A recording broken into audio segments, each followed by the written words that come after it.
kita lanjutkan tentang neuron ya. Jadi macam-macam dari neuron penyusun sel saraf, jaringan saraf.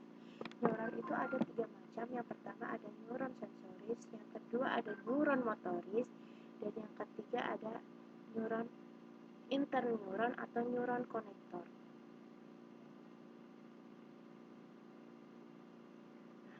Apa sih perbedaan dari neuron sensoris, motoris, dan neuron konektor atau si interneuron ini? Kita akan bahas bagaimana bentuk dan strukturnya. Kalau kalian lihat, nah, si neuron sensoris ini kan sebagai sensor ya, dan kata-kata sensor.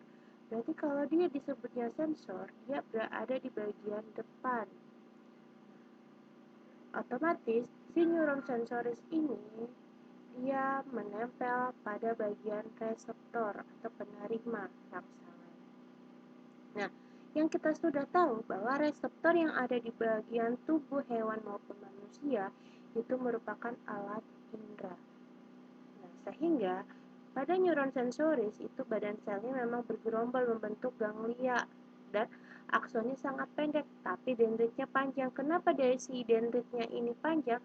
Karena pada neuron sensoris, dendritnya ini, si dendrit ini, dia menempel pada indera atau reseptor.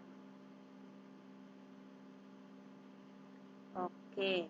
Nah, fungsinya sendiri neuron sensoris ini berfungsi untuk menerima rangsangan yang berasal dari reseptor atau alat indera, sehingga dia mampu menghantarkan impuls dari alat indera menuju ke otak. Jadi, di sini ada alat indera diterima oleh si neuron sensoris menuju ke otak. Siapa yang menerima? Si neuron sensoris. Nah, ini ya. Oke, selanjutnya ada neuron motoris. Neuron motoris kalau kalian lihat merupakan neuron yang memiliki dendrit yang pendek. Jadi kebalikannya kalau yang di sensoris dendritnya panjang, tapi kalau pada neuron motoris dendritnya dia pendek, sedangkan aksonnya yang sangat panjang. Di sini ya. Kenapa? Karena pada neuron motoris namanya juga neuron motor.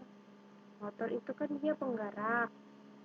Nah, karena ada hubungannya dengan gerak, sehingga dia lebih dekatnya dengan efektor, di mana efektor yang ada di dalam tubuh hewan dan manusia itu merupakan otot dan kelenjar.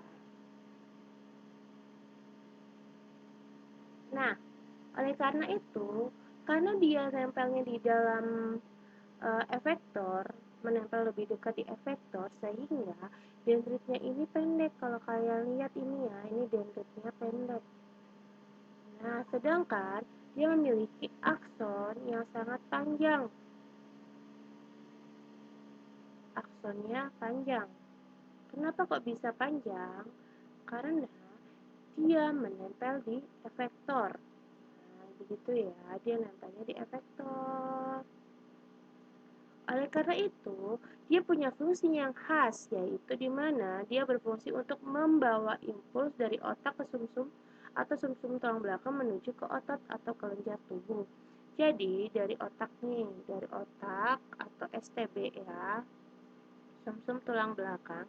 Otak dan STB ini kan sistem saraf pusat ya, SSP. Nah, dia akan dibawa rangsangannya menuju ke efektor. Siapa yang membawa? Yang membawa adalah neuron motoris. Ya. Jelas, sekarang kita akan belajar tentang interneuron atau neuron konektor. Nah, namanya juga konektor. Berarti dia multipolar, di mana dendritnya pendek, tetapi aksonnya juga panjang. Ada yang panjang dan ada yang pendek. Ujung dendritnya itu menempel di saraf yang lainnya, sedangkan ujung aksonnya menempel di dendrit neuron saraf berikutnya. Jadi ini kan dendrit nih. Dendritnya ini, bagian dendritnya ini dia menempel, bagian dendritnya ini dia nempelnya di akson saraf sebelumnya.